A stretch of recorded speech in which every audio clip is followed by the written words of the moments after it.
Hey, what's up guys, it's DarkArmedDuelist, and today we're going to be doing a Sophia Hieratic deck profile. So I'm really excited for this one because it's actually a Patreon request deck profile for Gloomba, and Gloomba wanted me to build a deck that you could actually summon Sophia out with. And this deck is a very good deck to actually use to summon this insanely hard to summon boss monster. If you guys are curious how you actually have to summon this card, you have to banish from either player's field a Ritual, a Fusion, Synchro, and XZ monster to actually special summon this card to your side of the field, and it is absolutely crazy once you do. So don't forget to like, comment, subscribe, guys. Hit the bell there so you can come part of the notification squad, and definitely check out the Patreon down in the description below, just like Gloomba did, for all those awesome rewards like getting your name description in a single video, getting assigned cards in the mail, and even getting to request a deck profile every single month. You're a patron along with test hands, and definitely give Gloomba some love down in the comments down below. And without further ado, guys, let's get straight on into this. So first off, we're going to be playing 3 copies of Sophia. This card is absolutely crazy. I love this card, and it's just awesome artwork. I actually even picked up dual terminal ones for this particular deck profile because this card is so cool. And what this card basically does is it cannot be normal summon or special summon. It must, or normal summon or set, it must be special summon from your hand by banishing one face-up Ritual, Fusion, Synchro, and XZ monster from anywhere on the field, and cannot be special summoned by other ways. This card's special summon cannot be negated, and when this card is special summoned, you banish all other cards in both players' hands, fields, and graveyards. And cards and effects cannot be activated in response to this card's effect. And it's a 3,600 attack point monster. This card is humongous. It is ridiculously powerful, and I absolutely love whenever I summon this card in this particular deck. It's very easy to actually pull off in this deck, especially if you go second and you can kind of fill in the hole where your opponent doesn't have the summons, because sometimes they'll throw out a Fusion and a Ritual against you, and then all you have to do is Synchro and XZ against them and then summon this card to your side of the field. Sometimes they will go into a Synchro and an XZ, and you'll just have to get the Fusion and the Ritual. So it kind of just fills in the pieces where you need to summon this card. We then play 3 copies of Hieratic Dragon of Su. This card is very powerful in the deck because what this card does is you can special summon this card from your hand by tributing a Hieratic monster, and then also you can tribute one other Hieratic monster except this card from your hand or your side of the field to target a spell or trap on the field and destroy that card. And then whenever your Hieratic monsters, all of your Hieratic monsters share this ability that whenever they're tributed, you get to special summon a dragon type normal monster from your hand, deck, or graveyard, but you make its attack and defense 0, which is pretty powerful just to be able to instantly get you a normal monster on your side of the field, because whenever you ritual summon, you have to tribute to ritual summon. So this card is very good for those particular combos. We then play 3 copies of Hieratic Dragon of Tefnuit. It's basically Cyber Dragon where you can special summon it to your side of the field. It also has the ability that you can tribute it, or when it's tributed, you get to special summon the normal dragon monster from your hand, deck, or graveyard, but its attack and defense becomes 0. We have 2 copies of Nepthet, which is basically the same thing as Su. You can special summon this card to your side of the field by tributing a Hieratic monster, and then you can tribute one other Hieratic monster except this card to be able to target a monster on the field and destroy that target, which is pretty good. And then we play 3 copies of Hieratic Dragon of Eset. Eset is very good in this deck as well because basically Eset can normal summon itself to your side of the field, but its attack becomes 1,000. And then also you can target a normal dragon monster on your side of the field and make all the Hieratic monsters currently on the field copy that monster's level, which is very powerful for this particular deck. We then play a single copy of Red Eyes Darkness Metal. This card is a very important combo piece for the deck because you're going to want to need this card. And as you guys will see in the test hands, this card is very, very pivotal for this particular deck. Basically what this card does is you remove and play a dragon monster you control to special summon this card. And then once per turn, you can special summon one dragon monster except another copy of itself from your hand or graveyard, and that is a once per name effect because this card actually's effect got changed to be a once per name effect. We then play a Danger package in this deck, which is 3 copies of Danger Bigfoot, and this card is very powerful because all of your Danger monsters share this ability as follows. You reveal this card in your hand, your opponent randomly chooses 1 card from your hand, then you discard the chosen card. Then if this card is not the discarded card, then you get to special summon this card to your field and draw a card. Now, all of your danger monsters share that ability that if you don't discard their named card, then you get to special summon them after revealing them and discarding a card, and then you get to draw a card. But then if they're discarded by a card effect, including their own, they gain abilities. So for this particular card, it has the ability to target a face-up card your opponent controls and destroy it if it's discarded. 1 copy of Danger Nessie. Danger Nessie has the ability that if this card is discarded, you get to add a danger card from your deck to your hand. 2 copies of Mothman. Mothman lets you draw a card and then discard a card, which is pretty cool, but both players do get that ability to draw a card and discard a card. Tsuchinoko, aka Danger Noodle, has the ability to special summon itself even if it's discarded.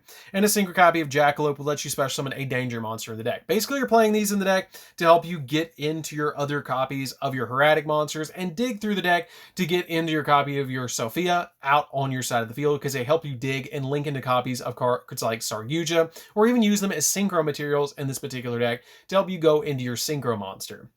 We then play a single copy of Labradorite Dragon as one of the 2 targets for our Hieratic monsters to go into our copy of our Synchro monster or an XZ monster, and then we play a single copy of Galaxy Serpent because it's a level 2 tuner, and you can actually use these 2, which is a part of the combo, to go into a particular Synchro monster that we play in the extra deck, which is a very important card that you'll see in the test hands and later in the deck profile. We then play 3 copies of Sophia, Queen of the Dragons. This card is absolutely crazy and is going to be our ritual of choice to actually use to summon out our copy of Sophia. And this card basically has the ability that you can ritual summon this card with her ritual spell, and then during the end phase, if this card used ritual summon this turn, or if a light monster was sent to the from your hand or deck to the graveyard this turn while this card was face up on your field, you get to activate the effect to draw 2 and then discard 1, discard a random card from your opponent's hand, or add a light monster from your graveyard to your hand, which is very powerful just to get you cards out of the deck. And plus, it's very easy to actually ritual summon this card in this deck because she is a level 6 dragon card. So that's it for the monsters, guys. Let's get into the spells. So for the spells, you might be wondering how we're actually going to get our fusion monster out, and we've actually just gotten new cards to actually do this. But the first card we're going to be using is an instant fusion. Instant fusion is going to be the easiest way to actually get your fusion monster out on your side of the field, because you can just activate this and summon out a sea monster of Thestalos onto your side of the field, and it's going to give you that monster instantly for your fusion material. We then play 3 copies of Ready Fusion. I am currently proxying these. I haven't gotten these in yet, but I wanted to go ahead and profile this deck. And basically what this card does is you pay 1,000 life points to special summon 1 level 6 or lower non-effect fusion monster from your extra deck, but it can attack and also destroy it during the end phase. And these are actually proxies, guys. If you guys want to see how to make these for play testing or just doing stuff like this, you can actually check that video out. It's on the channel. It has over like 100,000 views. And if you guys want to look it up, just look up perfect proxies for Yu-Gi-Oh! And I'll teach you how to make these, because these are really cool to actually just use for play testing, but you can't play with them in tournaments.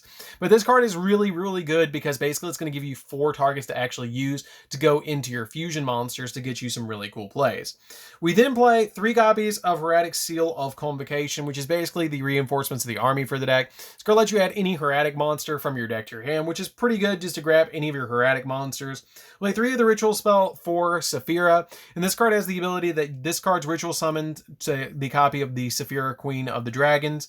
You must also trigger a monster in your hand or field whose total level is 6 or more, and if a ritual monster you control would be destroyed by battle or by card effect, while this card's in your graveyard, you can banish it instead, but it's usually not going to stick around too long because of your Sophia.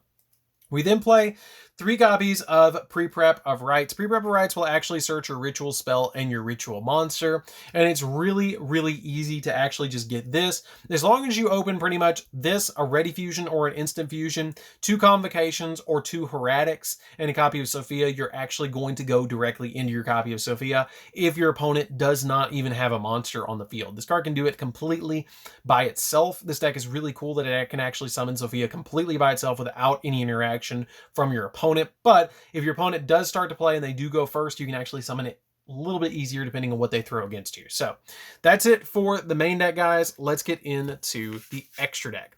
So for the extra deck, we're going to be playing a lot of synchro monsters because you got to kind of revolve around the levels with them. So we're going to be playing a single copy of the Hieratic Dragon, King of Atum. King of Atum is really good because basically you detach a material from this card to special summon a dragon monster from your deck, but it makes its attack 0 and its defense 0. And it can attack the turn you activate this effect, which is not that big of a deal because basically you're just trying to get a Red Eyes Darkness Metal on your side of the field to then revive back a monster, which usually you're going to use a copy of Labradorite Dragon and Sophia along with the combo, which then you can detach the Sophia and then revive it back with the Red Eyes Darkness Metal, which gives you 2 of the monsters already on your side of the field to summon out your copy of your Sophia.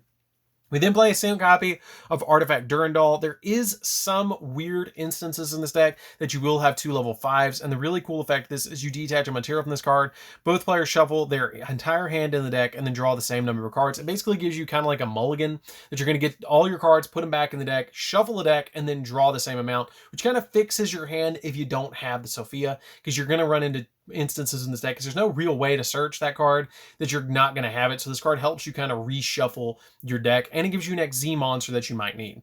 So for the synchro monsters, we're going to be playing a single copy of Ultimate Tzolk'in. This card is really good, and I wanted to build a deck that if you didn't summon the Sophia to your side of the field, you're able to actually still play. So this card is very good in this deck to actually summon out cards like Crystal Wing and other dragons that you want to play in this particular build. Basically, to actually summon this card, because you might notice it doesn't have levels, use 2 monsters that'll level 5 or higher to be able to go into this card that's a tuner and a non-tuner. So basically you synchro for 12, you summon this card, and then whenever you set a spell or trap, you get to special summon a level 7 or 8 dragon monster from your extra deck that's a synchro monster instantly to your side of the field, which is really helpful. So then we play a second copy of Geomathmech Final Sigma. Final Sigma is a generic level 12 that you're going to use your Galaxy Serpent along with your copy of your Red Eyes Darkness Spell, because 10 plus 2 equals 12. So this card is basically just here to go into your copy of your Sophia. Play a single copy of Star Eater, because sometimes you'll go 5 plus 6 into your copy of your Sophia. So this card's very important to play in the deck as well. You play a level 10 as well. The level 10 is kind of just here in case you need it, unless you want to go for like an 8 into this card. And Ready Rose Dragon is a really good card to actually go into into this deck, because basically this card, when it's synchro summoned, you get to banish all cards from the graveyard, and then this card was synchro summoned using Black Rose Dragon, then you also get to destroy all the cards on the field, which is pretty good because you actually play Black Rose Dragon in this deck. We then play a single copy of Ravenous Croco Dragon. Ravenous Croco Dragon is very good in this deck. You play it as a 9 because sometimes you'll actually summon this card in the deck to go into a copy of your Sophia. And this card also lets you draw cards, which is really helpful. Play a single copy of Crystal Wing. You actually summon the Crystal Wing off the copy of the Ultimate Tzolk'in. This card's really good in the deck because if you don't summon out your copy of Sophia, you need a backup play, so this card is the backup play. Play a single copy of Psyframe Lord Omega because it can rip cards out of the hand, and even if it's banished, this card is still live, which is really cool because it has the ability that once returned during the main phase, you can banish both this face-up card and a random card from your opponent's hand face up until your opponent's next standby phase, and then once returned during your opponent's standby phase, you can target one banished card returned to the graveyard, and if this card is in your graveyard, you can target one other card in the graveyard and shuffle both this card and into the deck, which is pretty good. This card is just really, really good because it's just going to come back if you properly summon it and then rip a card out of your opponent's hands up later as one of. One copy of Black Rose because it completely board wipes. Stardust Charge Warrior because sometimes you'll summon this card. It's very rare that you're going to summon this card, but it's there just in case you need to. But basically, you're just playing a bunch of different levels for synchros in this deck that you can actually summon. So this card is really good for the awkward kind of plays that you might get in this deck. We'll play a single copy of Sea Monster of Thestalos. This card's really good because it's a tuner monster, and also it's a instant fusion and ready fusion target. Play a single copy of Dark Fire Dragon. This card is also another ready fusion and instant fusion target that you can basically just use to go into your copy of your Sophia. Hieratic Dragon, Seal of the Heavenly Spheres. This card is fantastic in this deck because basically it's a compulse and it gives you a dragon monster from the deck on your side of the field, and then a single copy of Sword Yugioh because Sword Yugioh is just really good because when this card is link summon, you can draw 4 and then place 3 on top of the deck if you use 4 monsters to actually summon this card. It's a really helpful card for this particular deck. I will say I did consider dropping the Ready Rose for a copy of Beals, and the Stardust Charge Warrior is very rare that I will summon that card in this particular deck in the play testing of it. So I did consider dropping that one as well for like a Void Ogre, so the Ultimaya could have more plays, or a Gaia Charger for the copy of the Hieratic Dragon King of Atum, or another King of Atum. That was pretty much the thoughts that I had about this deck that I thought about changing before I actually profiled it, but currently I'm sticking with this and it is pretty good as it stands. So that's it for the deck, guys. I hope you enjoyed. It's a really awesome deck. I really love the way that it turned out. It is a blast to actually play this deck, and it has a full combo coming soon on how you actually summon Sophia, so definitely be on the lookout for test hands for this one because it is wild how you actually can summon this card, and even in the opening hand of the test hands, I actually summon this card, which is just absolutely crazy. So anyways, guys, this is Dark Arm Duels. Don't forget to like, comment, subscribe, hit the bell there so you can come part of notification squad, and definitely give Gloomba some love down in the comments down below. And thank you so much for requesting this one, Gloomba. This one was a blast to make because this deck is just, or this card is just absolutely crazy, and I got to put it in one of my favorite decks of all time. And we'll see you guys in the next video. See you later, guys.